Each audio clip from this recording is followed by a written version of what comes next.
Kasih karunia dan damai sejahtera dari Allah Bapa kita dan dari Tuhan Yesus Kristus menyertai kita. Saudara-saudara, selama Tuhan Yesus bertindak sebagai guru atau rabi, tidak selalu ia mengalami peristiwa yang menyenangkan. Ia pernah mengalami penolakan, dan penolakan ini dialami justru di tempat asalnya, di kota asalnya, yaitu di Nazaret. Baik Injil Matius maupun Markus dan Lukas menyampaikan kisah ini, tetapi kita akan melihatnya di dalam Injil Lukas bab 4 ayat 16 sampai dengan 30. Dikatakan begini, ia datang ke Nazaret, tempat ia dibesarkan, dan menurut kebiasaannya pada hari Sabat, ia masuk ke rumah ibadat, lalu berdiri hendak membaca dari Alkitab. Yesus datang ke kampung halamannya, dan kemudian pada hari Sabat datang, hadir di sinagoga yang ada di situ. Nah, setiap laki-laki Yahudi yang sudah dewasa diperbolehkan untuk membaca kitab suci dan kemudian memberikan keterangan mengenai teks yang dibacanya. Dan tentu saja ini dengan seizin kepala rumah ibadat. Dan Yesus memanfaatkan kesempatan ini. Ia maju, kemudian membaca kutipan dari kitab Nabi Yesaya. Bunyinya begini, Roh Tuhan ada padaku, oleh sebab ia telah mengurapi aku untuk menyampaikan kabar baik kepada orang-orang miskin. Dan ia telah mengutus aku untuk memberitakan pembebasan kepada orang-orang tawanan dan penglihatan bagi orang-orang buta, untuk membebaskan orang-orang tertindas, untuk memberitakan tahun rahmat Tuhan telah datang. Nah, kita perlu memperhatikan apa yang dibaca oleh Tuhan Yesus. Roh Tuhan ada padaku. Kemudian, Roh Tuhan itu ada padaku karena Ia, Tuhan, telah mengurapi aku. Hadirnya Roh Tuhan dan pengurapan ini perlu kita perhatikan karena berkaitan dengan pengurapan seseorang menjadi Raja Israel. Baik Saul maupun Daud, ketika dia diurapi menjadi raja, Roh Tuhan turun atas mereka. Dan Yesus mengatakan bahwa dia sudah diurapi dan Roh Allah ada padanya. Itu sama dengan Yesus mengatakan bahwa dia adalah Mesias, Raja Israel. Dan dia datang untuk menyampaikan kabar baik kepada orang-orang yang mengalami penderitaan.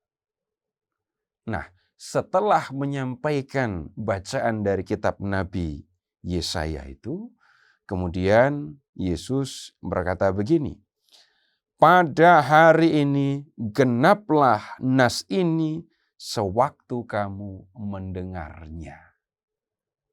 Sewaktu orang-orang Nazaret itu mendengarkan nas itu dibacakan, waktu itulah mereka melihat bahwa nubuat Yesaya digenapi. Maksudnya, Yesus menunjukkan bahwa dialah Mesias, dialah Raja yang dipilih oleh Allah dan disertai oleh Roh Allah. Dan tugasnya adalah menyampaikan kabar baik kepada orang-orang yang mengalami penderitaan. Nah, orang-orang Nazaret yang hadir di sinagoga itu membenarkan ucapannya. Itu berarti mereka menerima, mereka mau mengakui bahwa Yesus adalah Mesias yang dinubuatkan oleh Nabi Yesaya. Orang-orang Nazaret itu pun heran, kagum, mendengar kata-kata indah yang diucapkan oleh Yesus. Mereka senang mendengar semua yang dikatakan oleh Yesus. Tetapi kemudian situasi berubah. Mereka segera menyadari siapa sebenarnya Yesus menurut mereka. Dan kemudian ini membuat sikap mereka kepada Yesus berubah. Nah, mereka berkata begini, bukankah ia ini anak Yusuf? Yusuf adalah tetangga mereka yang mereka kenal sebagai tukang kayu, dan Yesus ini adalah anaknya. Bagaimana mungkin anak Yusuf yang mereka kenal sebagai tetangganya itu mengaku bahwa dia adalah Mesias yang disertai oleh Roh Allah dan kemudian menyampaikan kabar baik untuk orang-orang yang mengalami penderitaan. Mereka sendiri menyimpulkan tidak mungkin orang ini adalah Mesias. Nah, ungkapan yang mereka sampaikan itu sesungguhnya merupakan wujud penolakan terhadap Yesus.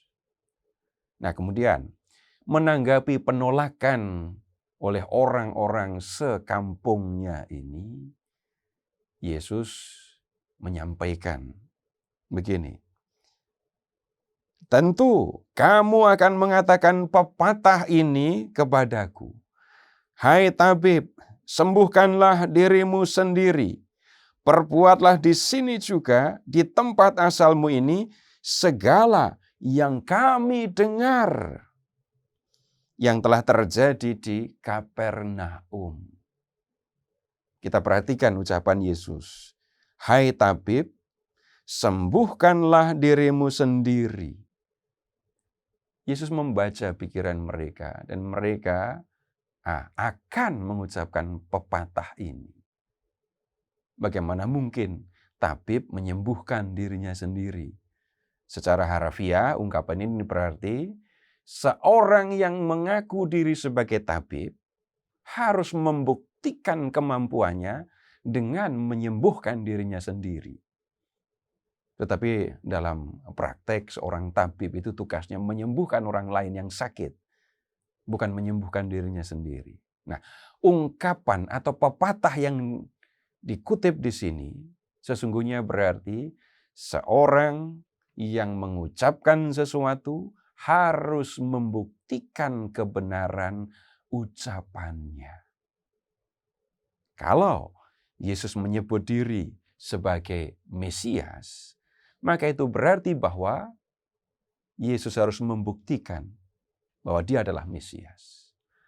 Kalau Yesus mengatakan bahwa dia diutus untuk memberikan penglihatan kepada orang-orang buta, itu berarti Yesus harus menunjukkan kemampuannya untuk memelekkan atau menyembuhkan orang yang buta. Karena itulah orang-orang Nazaret pasti akan meminta supaya Yesus membuat mukjizat seperti yang pernah dilakukannya di kota Kapernaum. Rupanya orang-orang Nazaret pernah mendengar bahwa Yesus membuat banyak mukjizat di Kapernaum. Dan mereka ingin supaya Yesus membuat mukjizat yang sama di kampungnya sendiri. Tujuannya apa? Supaya orang-orang sekampungnya itu percaya kepadanya. Tetapi apakah Yesus kemudian menuruti permintaan mereka? Tidak. Dan Yesus justru menyampaikan tanggapan yang berikutnya. Ia berkata begini, ayat 24. Aku berkata kepadamu, sesungguhnya tidak ada nabi yang dihargai di tempat asalnya. Seorang nabi adalah orang yang diutus Allah untuk menyampaikan pesan Allah. Dia bicara kepada banyak orang. Dan orang-orang mendengarkannya.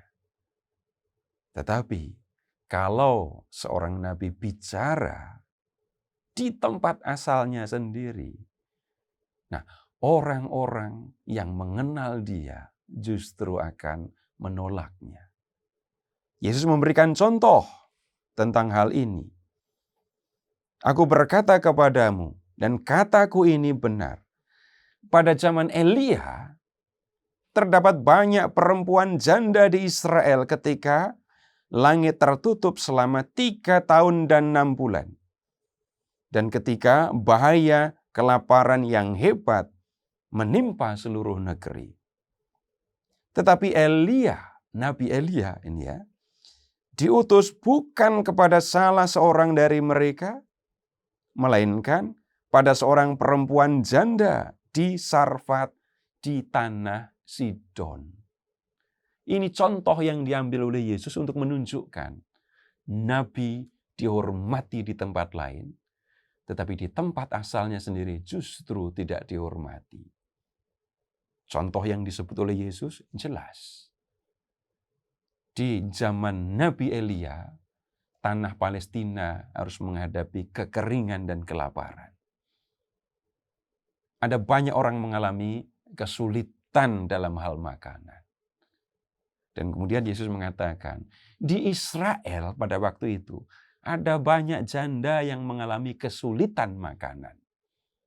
Tetapi Elia justru disuruh pergi oleh Tuhan ke tanah Sidon, negeri lain ya, dan di kota Sarfat yang ada di Sidon. Nah, janda yang tinggal di Sarfat itu menerima Nabi Elia dan kemudian mengalami mukjizat yang dikerjakan oleh Allah melalui Nabi ini. Nah, kemudian ada contoh yang lain lagi yang diambil oleh Yesus. Dan pada zaman Nabi Elisa, ini murid Nabi Elia ya, banyak orang kusta di Israel. Dan tidak ada seorang pun dari mereka yang ditahirkan. Selain daripada Naaman, orang Syria itu. Ada banyak orang kusta di zaman Nabi Elisa. Tapi Elisa tidak menyembuhkan orang-orang kusta yang ada di antara orang Israel. Yang disembuhkan oleh Nabi Elisa justru seorang yang datang dari negeri lain, dari kerajaan Syria. Nah, 2 contoh ini diambil oleh Yesus untuk menunjukkan dia adalah nabi seperti Elia, seperti juga Elisa. Di tempat lain Yesus diterima. Orang banyak mendengarkan dia, orang banyak juga mengalami mukjizat yang dilakukannya.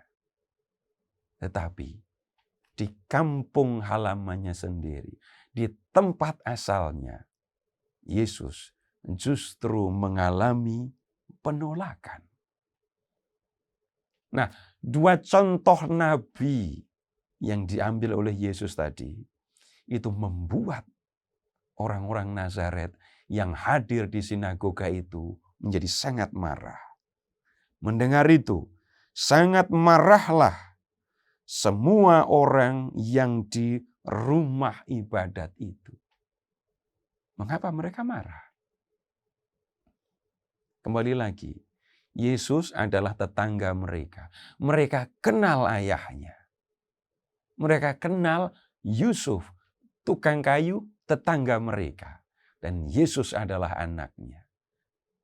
Nah, sekarang orang ini, Yesus, menyamakan diri dengan Nabi Elia dan Nabi Elisa. Untuk orang Yahudi, saudara-saudara, Nabi Elia adalah nabi terbesar sesudah Musa.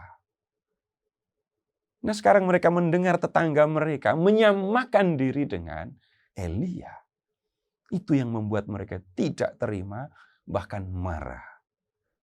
Dan mereka kemudian mengungkapkan amarah mereka dengan cara yang bisa jadi sangat membahayakan ini. Mereka bangun. lalu menghalau Yesus keluar kota dan membawa dia ke tebing gunung, tempat kota itu terletak, untuk melemparkan dia dari tebing itu. Ini berarti mereka mau membunuh Yesus dengan cara menjatuhkannya dari atas tebing. Dan ini adalah bentuk penolakan yang paling besar. Membunuh seseorang yang sudah mereka tolak. Dan ternyata Yesus bisa lolos dari niat mereka untuk membunuh dia itu. Ia berjalan lewat dari tengah-tengah mereka, lalu pergi. Saudara-saudara, ini penolakan yang dialami oleh Yesus. Dan penolakan ini tidak datang dari sikap Yesus, dari ucapan Yesus, tidak. Tetapi datang dari sikap orang-orang Nazaret. Menurut mereka, tidak mungkin tetangga mereka itu adalah Mesias. Tidak mungkin tetangga mereka itu adalah seorang nabi seperti Elia. Setelah mengalami penolakan ini, Yesus tidak berhenti. Penolakan yang dialaminya tidak membuat Yesus meninggalkan tugasnya untuk memberitakan datangnya kerajaan surga. Dikatakan begini di ayat 31. Kemudian Yesus pergi ke Kapernaum, sebuah kota di Galilea, lalu mengajar di situ pada hari-hari Sabat. Dari pengalaman penolakan yang dialami oleh Yesus, kita bisa belajar macam-macam hal. Kalau kita ingin tahu tentang pribadi Yesus, kita bisa lihat dengan cara yang sederhana. Tugas Yesus adalah memberitakan datangnya kerajaan surga. Yang menyuruh Yesus, yang mengutus Yesus untuk melakukan ini adalah Bapa yang ada di surga. Sehingga kalau orang Nazaret menolak dia, itu tidak akan membuat Yesus berhenti memberitakan kerajaan surga. Dia tetap melakukannya. Dia tetap memberitakan datangnya kerajaan surga itu. Kenapa? Itu tugas yang diberikan oleh Bapa, yang bisa menyuruh atau memerintahkan supaya Yesus berhenti memberitakan kerajaan surga. Itu adalah Bapa. Bukan orang Nazaret, bukan orang-orang yang menolak dia. Nah, kemudian kalau kita mau mengambil pelajaran untuk diri sendiri dan mau belajar dari sikap Yesus, maka kita perlu memperhatikan apa yang sesungguhnya menjadi tujuan hidup kita. Apa yang sebenarnya diperintahkan oleh Allah untuk kita selama hidup di dunia ini. Kita perlu memperhatikan sendiri-sendiri dan kemudian kita lihat apa yang bisa menghalangi saya untuk melakukan perintah atau tugas yang dipercayakan Bapa kepada kita. Dan jangan sampai apa yang diperintahkan oleh Bapa untuk kita terhalang atau terhenti karena sikap orang-orang yang tidak setuju atau yang menolak kita. Terpujilah Allah Bapa yang telah mengasihi kita, yang telah mengaruniakan anaknya yang tunggal untuk menyelamatkan kita, dan yang telah mengutus Roh-Nya yang kudus untuk menuntun kita di jalan keselamatan.